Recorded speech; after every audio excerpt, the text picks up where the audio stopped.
Good morning my dear students. Last class तक हम लोगों ने क्लास 11th का chapter we were discussing. Class 11th के हम चैप्टर एलिमेंट क्लासिफिकेशन के बारे में बात कर रहे थे, जिसमें हमने ionisation enthalpy and electron gain enthalpy तक फिनिश कर लिया था। सो बच्चों, आज हम अपना नेक्स्ट टॉपिक लेके आया हूँ मैं आपके साथ, जो आपका लास्ट टॉपिक भी होगा इस चैप्टर का। आज हम इस चैप्टर को फिनिश कर रहे हैं। The topic is electronegativity. आज का जो टॉपिक है वो बच्चों आपका इलेक्ट्रोनेगेटिविटी है। इलेक्ट्रोनेगेटिविटी के बारे में हमें डिस्कस करना है। तो electronegativity as the written on the board, electronegativity क्या होता है?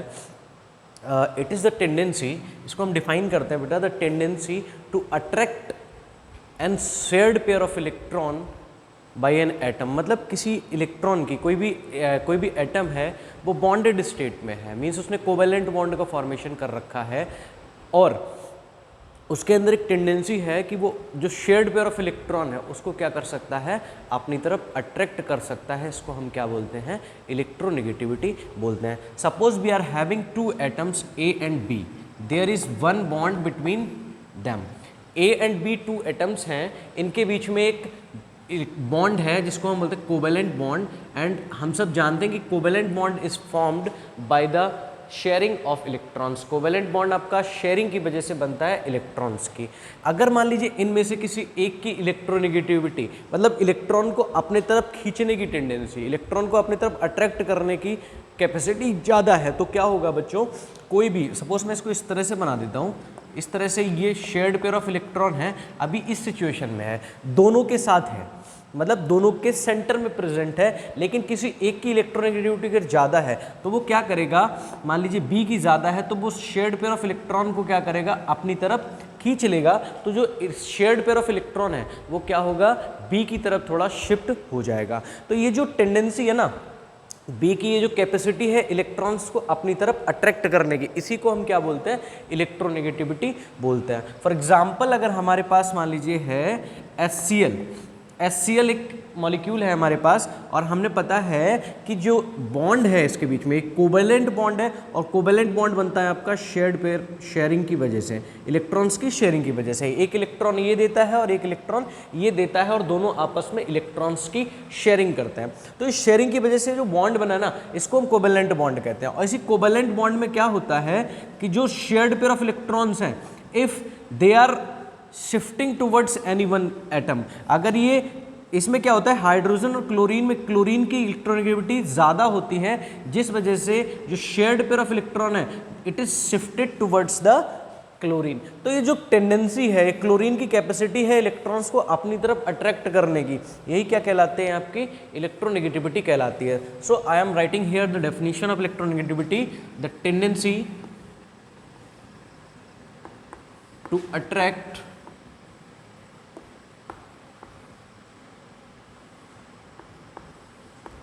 the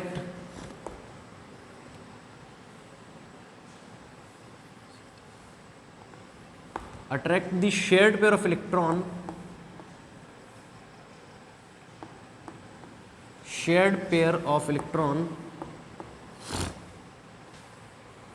by an atom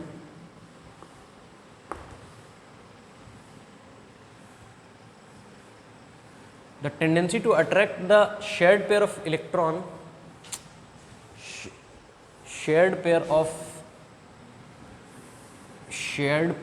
electron by an atom towards itself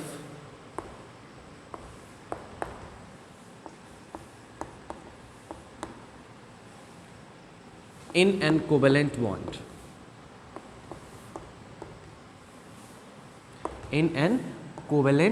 bond, बच्चों किसी भी इलेक्ट्रॉन किसी भी कोवेलेंट बॉन्ड में जो है, किसी भी एटम के द्वारा, कोई भी एटम अगर टेंडेंसी रखता है electron, shared pair of electron को अपने तरफ अट्रैक्ट करने की कैपेसिटी रखता है, तो उसी को हम क्या बोलते हैं? इलेक्ट्रोनेगेटिविटी बोलते हैं। तो बच्चों आपको ये बात समझ में आ गया है hope. And one more thing, the electronegativity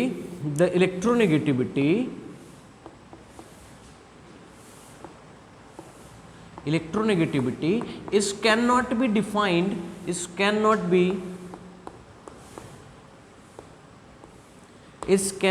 defined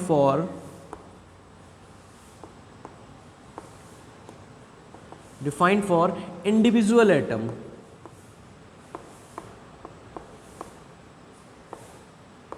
बच्चों जो आपकी इलेक्ट्रोनेगेटिविटी होती है ना, ये किसी भी एक एटम के लिए डिफाइन नहीं होती है। जैसा कि हम देखते थे कि आयनाइजेशन एंथैल्पी किसी पार्टिकुलर एटम के लिए डिफाइन होती थी, इलेक्ट्रॉन गेन एंथैल्पी भी हमारी किसी पार्टिकुलर एटम के लिए, किसी एक एटम इंडिविजुअल एटम के लिए डिफाइन होती है। लेकिन इलेक्ट्रोनेगेटिविटी के केस में ऐसा नहीं है, ये किसी इंडिविजुअल एटम के लिए डिफाइन नहीं होती है, ये केवल डिफाइन होती है आपकी कोवेलेंटली बॉन्डेड एटम के केस में। अगर एटम आपका इंडिविजुअली प्रेजेंट है, मतलब अकेले कोई एग्जिस्ट कर रहा है एटम, तो उस केस में हम उसकी इलेक्ट्रोनेगेटिविटी को डिफाइन नहीं कर सकते। इसके लिए एक इंपॉर्टेंट प्रॉपर्टी है, एटम आपका कोवेलेंटली बॉन्डेड होना चाहिए, तभी हम उसकी इलेक्ट्रोनेगेटिविटी के बारे में बता सकते हैं। That is it is relative quantity. ये कैसा होता है? रिलेटिव क्वांटिटी होती है, मतलब ये रिलेटिवली बताई जा सकती है, इंडिविजुअली इसको हम नहीं बता सकते। अब because it is relative quantity so it do not have any unit, इसकी कोई भी यूनिट नहीं होती है। It do not have unit, इसकी कोई भी यूनिट नहीं होती है। जैसे कि हम लोगों ने इलेक्ट्रॉन गेन एंथैल्पी और आयनाइजेशन एंथैल्पी की यूनिट पढ़ी थी, इलेक्ट्रॉन वोल्ट पर एटम, या फिर उसको हम कभी कभी क्या लिख देते हैं, किलोजूल पर मोल। इस तरह से हम क्या लिखते थे, इलेक्ट्रॉन वोल्ट पर एटम एंड किलोजूल पर मोल। हम इलेक्ट्रॉन गेन एंथैल्पी और आयनाइजेशन एंथैल्पी की जो यूनिट्स लिख रहे थे, इसके केस में हम यूनिट्स नहीं लिखते हैं, इसकी कोई भी यूनिट नहीं होती है, because it is an relative quantity. Relatively इसकी हम बात करते हैं, इसलिए इसकी कोई क्वांटिटी नहीं होती है। इलेक्ट्रोनेगेटिविटी क्या होती है? किसी एटम की शेयर्ड पेयर, कोई एटम बॉन्डेड स्टेट में है और वो शेयर्ड पेयर ऑफ इलेक्ट्रॉन को अपनी तरफ अट्रैक्ट करने की अगर टेंडेंसी रखता है, तो उसी को हम क्या बोलते हैं?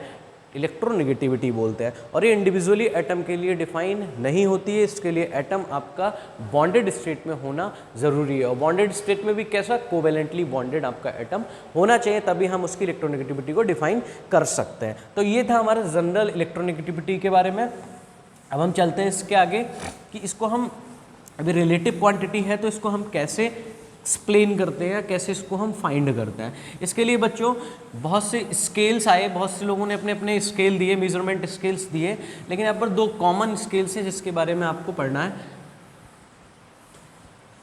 The first one is Pauling scale.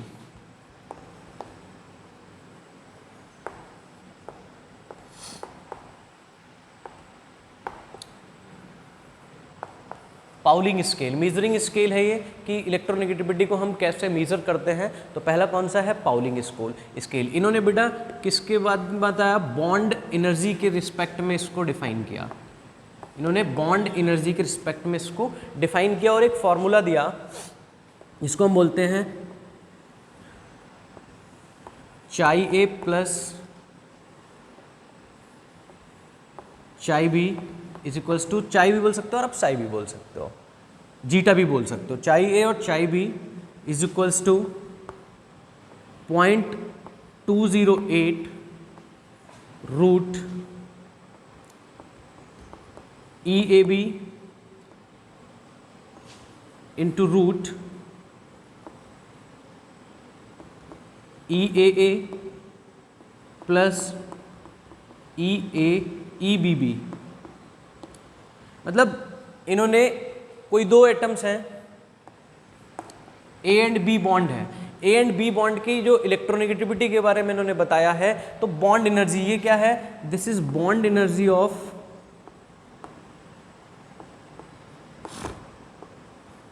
A B bond, जो ए बी बॉन्ड है उसकी बॉन्ड एनर्जी, और ये क्या है आपका? Bond energy of A bond. A और ए के बीच में जो बॉन्ड है उसकी बॉन्ड एनर्जी है, and this is bond energy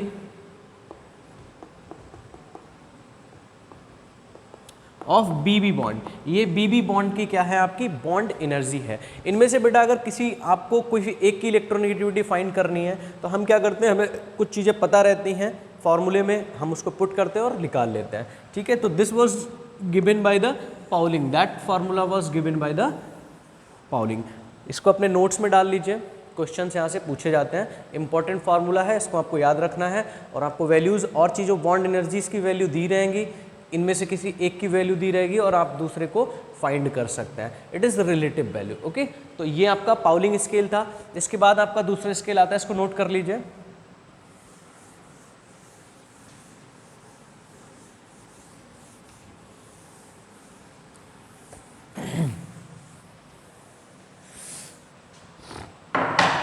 इसके बाद आपका आता है Mulliken scale.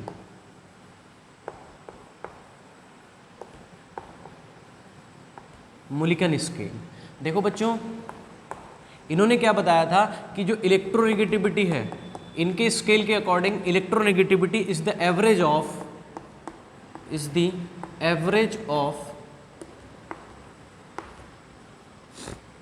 IE means ionization energy and electron gain enthalpy.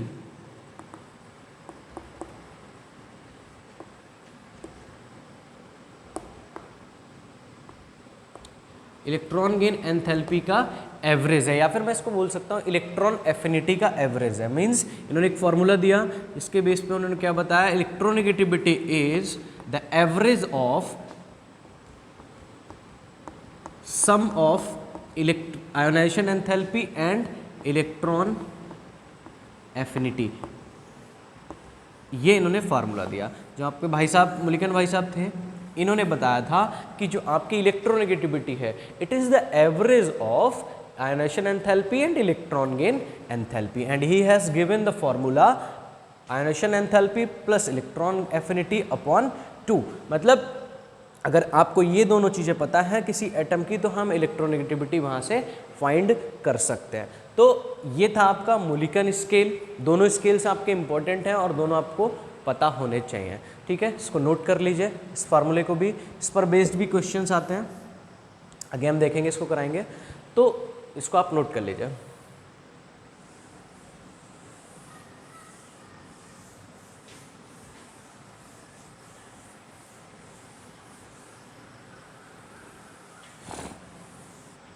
Now the next topic is factors affecting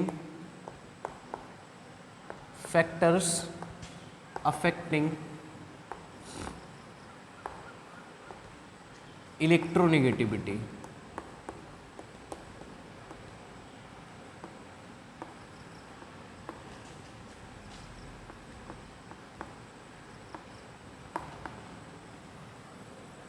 factors affecting electronegativity means जो आपका इलेक्ट्रोनेगेटिविटी है वो किन फैक्टर्स पर डिपेंड करती है, कौन कौन से गवर्निंग फैक्टर्स होते हैं उसके, कि किस किस चीज़ पर वो डिपेंड करती है। तो यहाँ पर थोड़ा सा स्टार्ट करते हैं एक डिफरेंट फैक्टर जो हमने अभी पीछे की प्रॉपर्टीज़ में जिसके बारे में हमने बात नहीं की थी, जिसमें आयोनाइजेशन एंथैल्पी में, आयोनाइजेशन एनर्जी में भी हमने उसके बारे में बात नहीं की थी, इलेक्ट्रॉन एफिनिटी में भी हमने उसके बारे में बात नहीं की थी। The first one is the very first factor on which electronegativity depends, that is oxidation state। Oxidation state, किसी भी एटम की किसी बॉन्डेड स्टेट में किसी भी एटम की ऑक्सीडेशन स्टेट क्या है, उस पर भी आपकी इलेक्ट्रोनेगेटिविटी डिपेंड करती है। ऑक्सीडेशन स्टेट क्या कहलाती है, the charge on the atom. किसी भी एटम पर चार्ज क्या है, चार्ज ऑन द एटम। किसी भी बॉन्डिंग स्टेट में उस एटम पर चार्ज कितना है वो आपकी क्या कहलाती है, ऑक्सीडेशन स्टेट कहलाती है। सपोज चार्ज दो तरह का हो सकता है, या तो आपका एटम जो है वो कैटायन होगा, या फिर एटम आपका कैसा होगा, एनायन की फॉर्म में होगा। अगर कैटायन की फॉर्म में है तो वहाँ पर ऑब्वियस सी बात है पॉजिटिव चार्ज प्रेजेंट होगा, पॉजिटिव चार्ज प्रेजेंट होगा। अगर एनायन की फॉर्म में है तो वहाँ पर बेटा नेगेटिव चार्ज उस पर प्रेजेंट होगा। कितना उस पर पॉजिटिव चार्ज प्रेजेंट है वो उसकी ऑक्सीडेशन स्टेट कहलाती है। The magnitude of positive charge on any cation is called as its oxidation state. The magnitude of negative charge on any anion is called as oxidation state. So I can write here as much as greater the positive charge as greater the positive charge, higher is the electronegativity, higher is the electronegativity। जितना जिस पे charge present होगा, किसी cation पर जितना positive charge होगा, जितना ज़्यादा पॉजिटिव चार्ज होगा, उतनी ही हायर उसकी इलेक्ट्रोनेगेटिविटी होगी। Suppose we are having two cation, at one cation there is one charge, one positive charge, and the same condition there is two positive charge. So we can say, see here is only one positive charge, here is the two positive charge. So I can say a two positive will be having the more electronegativity. जिसपे जितना ज़्यादा positive charge होगा उसको उतने electrons की requirement होगी और उसमें उतनी ज़्यादा ताकत होगी इलेक्ट्रॉन्स को अपनी तरफ खींचने की, और वो उतना ही ज़्यादा इलेक्ट्रोनेगेटिव एटम होगा आपका। ठीक है, तो जिसपे जितना पॉजिटिव चार्ज उतना उसको नेगेटिव चार्ज की चाहत होगी, उतना उसको नेगेटिव चार्ज की इच्छा होगी कि नेगेटिव चार्ज उसके पास आ जाए, तो वो उतना ही ज़्यादा अट्रैक्ट करने की कैपेसिटी भी रखता है। तो पॉजिटिव चार्ज जितना ज़्यादा, इलेक्ट्रोनेगेटिविटी उतना ज़्यादा। Suppose we are having Fe2 positive and Fe3 positive. हमें पता है आयरन आपकी इन तीनों स्टेट्स में रह सकता है, 2 पॉजिटिव की फॉर्म में भी रह सकता है और 3 पॉजिटिव की फॉर्म में भी रह सकता है। तो हेयर आई कैन सी से the Fe3 positive is having more electronegativity as compared to Fe2 positive, because here the magnitude of charge is greater as compared to Fe2 positive. Here 3 positive charge is present, whereas in Fe2 positive only 2 positive charge is present. So Fe is 3 positive, in 3 positive state it have greater electronegativity. ऐसा ही lesser is the negative charge, greater is the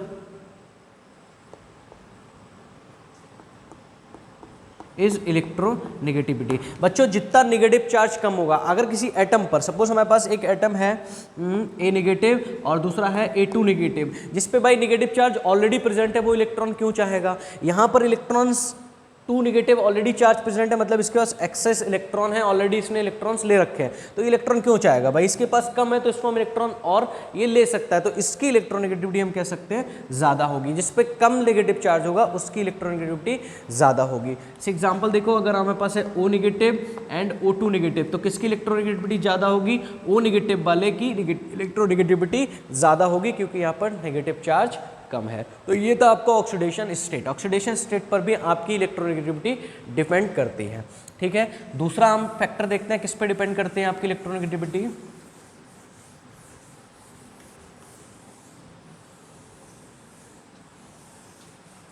types of hybridisation. दूसरा है आपका types of hybridisation. जो आपका atom है बच्चों, उस पे हाइब्रिडाइजेशन क्या है, उसका हाइब्रिडाइजेशन क्या है, इस बात पर भी आपका बहुत कुछ इलेक्ट्रोनेगेटिविटी डिपेंड करती है। ऐसा क्यों होता है? देखो, जो हाइब्रिडाइजेशन है इट डिफाइंस एस कैरेक्टर। किसी भी हाइब्रिडाइजेशन में एस कैरेक्टर को डिफाइन करता है आपका हाइब्रिडाइजेशन। जितना ज़्यादा एस कैरेक्टर होगा, एज मच एस कैरेक्टर बढ़ेगा, इलेक्ट्रोनेगेटिविटी भी आपकी क्या होगी? इंक्रीज करेगी। मतलब as much as the S character as much the electronegativity. जितना एस कैरेक्टर बढ़ेगा हाइब्रिडाइजेशन के केस में, उतना ही ज़्यादा आपका इलेक्ट्रोनेगेटिविटी भी इंक्रीज होगी। तो we are having so many type of hybridization. Here I will take only 2-3 examples. sp hybridization, sp2 hybridization and sp3 hybridization. Here we can see the percentage of s character, जो s character की percentage है वो इसमें बेटा होती है 50%, क्योंकि s और p केवल 2 ऑर्बिटल्स दिख रहे हैं यहाँ पे, तो यहाँ पर क्या होता है आपका 50% s कैरेक्टर। यहाँ पर 1s है एंड 2p ऑर्बिटल है, मीन्स यहाँ पर क्या हो गया आपका 33.33% आपका s कैरेक्टर हो गया। यहाँ पर आपका हो जाता है 25% s कैरेक्टर। तो मैं ऑर्डर ऑफ इलेक्ट्रोनेगेटिविटी लिख सकता हूँ। ऑर्डर ऑफ इलेक्ट्रोनेगेटिविटी के केस में क्या होगा? चलो एक एग्जांपल भी इनके ले लेते हैं। मान लीजिए हमारे पास एग्जांपल है इसका C2H2 इथाइलाइन एंड ये है आपका CH2H4 इसका एग्जाम्पल है, और इसका एग्जाम्पल है आपका CH4 मीथेन। तो इनके केस में इलेक्ट्रोनेगेटिविटी किसकी ज़्यादा होगी? कार्बन की किसमें इलेक्ट्रोनेगेटिविटी ज़्यादा होगी? इसमें सबसे ज़्यादा इलेक्ट्रोनेगेटिविटी होगी, because S character is greater here than इसकी होगी। उसके बाद किसकी आती है? आपकी मीथेन की। तो जितना ज़्यादा एस कैरेक्टर, जितनी ज़्यादा परसेंटेज एस कैरेक्टर की होगी, उतना ज़्यादा आपका एटम कैसा होगा? इलेक्ट्रोनेगेटिव होगा। तो इलेक्ट्रोनेगेटिविटी हम हाइब्रिडाइजेशन भी डिफाइन कर सकते हैं। तो ये समझ में आया होगा आई होप आपको।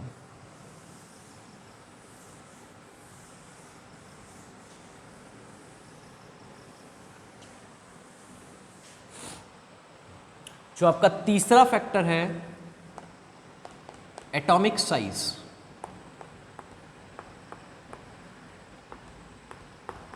एटॉमिक साइज देखो, सपोज एक आपका एटम ये है, दूसरा एटम आपका ये है। एक का साइज छोटा है, एक का साइज बड़ा है। यहाँ से इसको इलेक्ट्रॉन को अपनी तरफ अट्रैक्ट करना है, इसको इलेक्ट्रॉन अपनी तरफ अट्रैक्ट करना है। तो बताओ कौन ज़्यादा अच्छे से अट्रैक्ट कर पाएगा? भाई जिसका साइज ज़्यादा छोटा होगा वो ज़्यादा अच्छे से अट्रैक्ट कर लेगा, क्योंकि यहाँ से इसका डिस्टेंस कैसा है? कम है। या मैं कहूँ इस न्यूक्लियस से इस इलेक्ट्रॉन का अट्रैक्शन ज़्यादा होगा क्योंकि डिस्टेंस कम है। जबकि यहाँ पर डिस्टेंस ज़्यादा है तो यहाँ पर आराम से अट्रैक्ट नहीं होगा, यहाँ पर इजीली अट्रैक्ट होगा। तो जितना साइज छोटा उतना ही अच्छा आपका क्या होगा? इलेक्ट्रोनेगेटिविटी। तो I can say atomic size is inversely proportional to electronegativity. Means atomic size बढ़ेगा तो इलेक्ट्रोनेगेटिविटी कम होगी, एटॉमिक साइज बढ़ेगा तो इलेक्ट्रोनेगेटिविटी कम होगी, एटॉमिक साइज डिक्रीज होगा तो इलेक्ट्रोनेगेटिविटी इंक्रीज होगी। सो हम कह सकते हैं, ठीक है। तो एटॉमिक साइज आपको समझ में आया होगा। फोर्थ फैक्टर है आपका nuclear charge.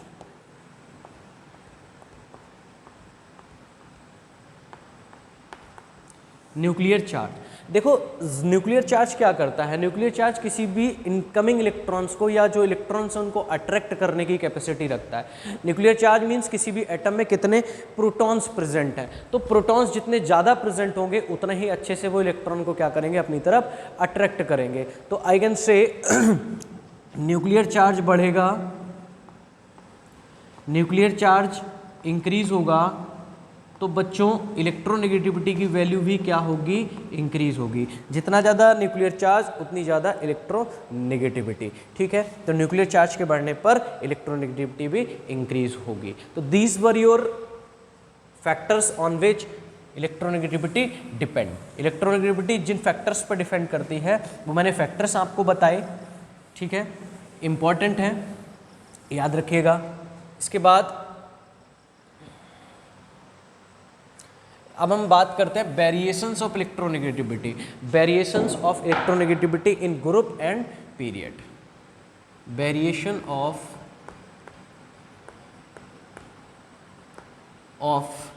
Electronegativity across the period, across the period. किसी भी पीरियड में इलेक्ट्रोनेगेटिविटी पर क्या फ़र्क पड़ता है? पीरियड में हमको पता है हम लेफ़्ट टू राइट मूव करते हैं। लेफ़्ट टू राइट मूव करने पर आपका साइज़ क्या होता है बच्चों? किसी भी पीरियड में लेफ़्ट टू राइट मूव करने पर साइज़ डिक्रीज़ होता है। साइज़ डिक्रीज होता है क्योंकि नंबर ऑफ सेल्स कांस्टेंट रहती हैं। लेकिन न्यूक्लियर चार्ज आपका कैसा होता है? न्यूक्लियर चार्ज, या मैं इसको लिख सकता हूँ Z, न्यूक्लियर चार्ज और Z आपका क्या होता है? इंक्रीज होता है, इंक्रीज होता है। न्यूक्लियर साइज डिक्रीज हो रहा है, न्यूक्लियर चार्ज इंक्रीज हो रहा है, मीन्स यहाँ पर इलेक्ट्रोनेगेटिविटी आपकी क्या हो रही होगी? इलेक्ट्रोनेगेटिविटी इंक्रीज हो रही होगी। तो किसी भी पीरियड में लेफ़्ट टू राइट जाने पर इलेक्ट्रोनेगेटिविटी इंक्रीज करती है। इसी तरह से आपका आता है इन जनरल, ये जनरली मैं बता रहा हूँ, variation of electronegativity, variation of electronegativity along the group, along the group. किसी ग्रुप में इलेक्ट्रोनेगेटिविटी पर क्या फ़र्क पड़ता है। ग्रुप में भाई हम कहाँ चलते हैं, top to bottom. Top to bottom चलने पर साइज में क्या फ़र्क पड़ता है बेटा, साइज इंक्रीज होता है, साथ ही साथ न्यूक्लियर चार्ज भी आपका क्या होता है, इंक्रीज होता है, न्यूक्लियर चार्ज भी इंक्रीज होता है। लेकिन बच्चों जो मोर प्रोनाउंस फैक्टर है वो आपका यहाँ पर साइज होता है, न्यूक्लियर चार्ज उतना इफेक्टिव यहाँ पर काम नहीं करता है, क्योंकि नंबर ऑफ सेल्स कॉन्टिन्यूसली बढ़ रही है, चार्ज भी बढ़ रहा है लेकिन नंबर ऑफ सेल्स भी साथ साथ बढ़ रही है, इसलिए साइज बढ़ने के साथ साथ क्या होगा, इलेक्ट्रोनेगेटिविटी आपका डिक्रीज होगा, इलेक्ट्रोनेगेटिविटी डिक्रीज होगा। मीन्स अगर मैं लिथियम, सोडियम, पोटेशियम, रुबिडियम में बात करूं, ऊपर से नीचे जाऊं तो सबसे ज़्यादा इलेक्ट्रोनेगेटिव एटम कौन सा होगा, ये, उसके बाद आपका ये होगा, तो इलेक्ट्रोनेगेटिविटी यहाँ पर क्या होगी, डिक्रीज होगी। इसी तरह से अगर मैं fluorine, chlorine, bromine and iodine की बात करूं तो इलेक्ट्रोनेगेटिविटी फ्लोरीन की सबसे ज़्यादा होगी और आयोडीन की सबसे कम होगी, इलेक्ट्रोनेगेटिविटी क्या करेगी यहाँ पर, डिक्रीज होगी। तो बात समझ में आती है बच्चों। तो हम कह सकते हैं किसी भी पीरियड में मेटल्स की इलेक्ट्रोनेगेटिविटी ज़्यादा होती है और नॉन मेटल्स की इलेक्ट्रोनेगेटिविटी ज़्यादा होती है, मेटल्स की इलेक्ट्रोनेगेटिविटी कम होती है। ठीक है, तो यहाँ तक ये था आपका variation along the period and across the period and along the group, ये आपके वेरिएशंस थे। ग्रुप में ऊपर से नीचे जाने पर इलेक्ट्रोनेगेटिविटी डिक्रीज होती है, पीरियड में लेफ्ट टू राइट जाने पर इलेक्ट्रोनेगेटिविटी इंक्रीज होती है, क्योंकि न्यूक्लियर चार्ज बढ़ता है और साइज छोटा होता है। ठीक है, और ग्रुप में ऊपर से नीचे जाने पर इलेक्ट्रोनेगेटिविटी डिक्रीज होती है, क्योंकि साइज भी घटता है और साइज बढ़ता है लेकिन न्यूक्लियर चार्ज बढ़ता है। लेकिन वहाँ पर more pronounce factor, most governing factor कौन सा होता है आपका, साइज, इसलिए वहाँ पर इलेक्ट्रोनेगेटिविटी डिक्रीज होती है। नेक्स्ट आपका आता है डिफरेंस बिटवीन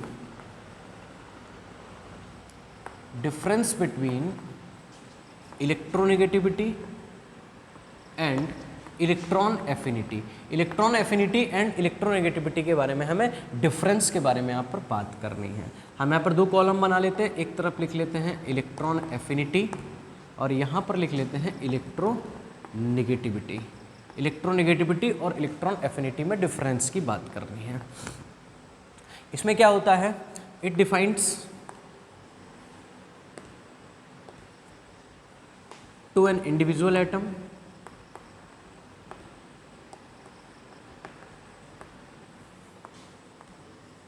ये इंडिविजुअल एटम के लिए डिफाइन होती है, जबकि it defines for bonded state में एटम के लिए डिफाइन होती है, बॉन्डेड स्टेट एटम के लिए डिफाइन होती है। मतलब एटम यहाँ पर बॉन्डेड स्टेट में होना चाहिए, जबकि यहाँ पर इंडिविजुअल एटम के बारे में हम बात करते हैं। ठीक है, यहाँ पर इलेक्ट्रॉन अट्रैक्ट होता है, साथ ही साथ एब्जॉर्ब भी होता है। मतलब इलेक्ट्रॉन कोई अट्रैक्ट करता है अपनी तरफ और फिर अपने अंदर उसको डाल लेता है, जबकि यहाँ पर इलेक्ट्रॉन केवल अट्रैक्ट होता है। केवल इलेक्ट्रॉन कैसा होता है, अट्रैक्ट होता है, एब्जॉर्ब नहीं होता है। मीन्स अगर यहाँ पर A एंड B के बीच में जो इलेक्ट्रोनेगेटिविटी थी, जिसकी वजह से B के पास में इलेक्ट्रॉन क्लाउड B की तरफ शिफ्ट हो रहा था, ना कि B में चला जा रहा था। अभी भी ये इलेक्ट्रॉन्स दोनों के साथ हैं, A के साथ भी ये दोनों इलेक्ट्रॉन हैं और B के साथ भी दोनों इलेक्ट्रॉन हैं, बट इलेक्ट्रोनेगेटिविटी ज़्यादा होने की वजह से B ने इलेक्ट्रॉन क्लाउड को थोड़ा अपनी तरफ खींच लिया है। तीसरा है इलेक्ट्रॉन एफिनिटी की एब्सोल्यूट वैल्यू होती है, इट हैव एब्सोल्यूट वैल्यू, जबकि इट हैव रिलेटिव वैल्यू। इसकी वैल्यू कैसी होती है, रिलेटिव वैल्यू होती है, मतलब किसी अदर एटम के साथ इसका कंपेयर करके ही वैल्यू को हम निकाल सकते हैं। इसका fourth point, it have unit, इसका पार्टिकुलर यूनिट होता है, मतलब इसको हम यूनिट्स में डिफाइन कर सकते हैं इलेक्ट्रॉन एफिनिटी को, जबकि it do not have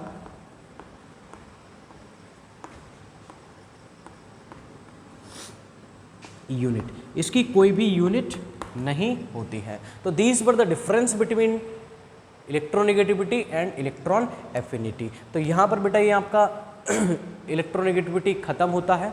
I hope आपको यहाँ तक सारी चीज़ें समझ में आई होंगी। तो आज ये चैप्टर भी आपका फिनिश होता है, इसके बाद हम नेक्स्ट चैप्टर के साथ अपना प्रोसीड करेंगे। अगर आपको ये सारा कंटेंट अच्छा लग रहा हो, यूज़फुल लग रहा हो, लगता है कि हाँ आपको समझ में आ रहा है यहाँ से, तो चैनल को सब्सक्राइब करें, दोस्तों को शेयर करें, वीडियो को लाइक करें और सबसे इम्पॉर्टेंट बात, वीडियो को पूरा देखें, फर्स्ट मिनट से लास्ट मिनट तक वीडियो को पूरा देखें ताकि आपको चीज़ें पूरी तरह से अंडरस्टैंड हो जाएं, पूरी चीज़ें आपको समझ में आ जाएं। तो ये आपका इलेक्ट्रोनेगेटिविटी यहाँ पर ख़त्म होता है। Thank you so much class.